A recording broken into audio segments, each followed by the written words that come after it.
Morning guys, tara samahan niyo ako celebrate natin ang family day. This is the first part, preparation. Every morning pala nagpe-prepare ako ng coffee kasi coffee lang ako, okay na. Maaga akong gumising kaya nag-cleans muna ako konti. And then nag-ready na rin ako para sa mga kiddos. Ready na ang mga bata bago ako mag-ready. Minsan kasi nagdi-deliver pa ako sa umaga, extra kita rin para pagdagdag sa income namin. Bago kami gumayak, make sure namin na ang mga bata ay nakakain na. Tapos inayusan ko na sila. Sinuotan ko sila ng gear kasi sobrang lamig sa labas.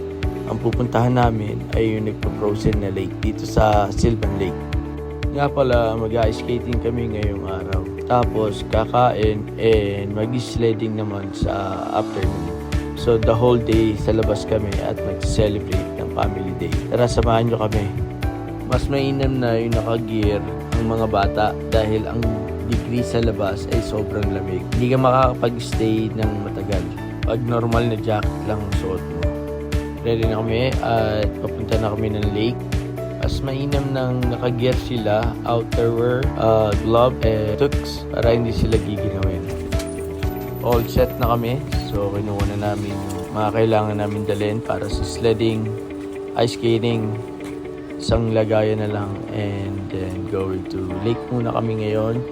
Makikita nyo kung gaano kalaki yung ice skating ring namin dito sa Sylvan Lake na tourist spot din dito sa Alberta.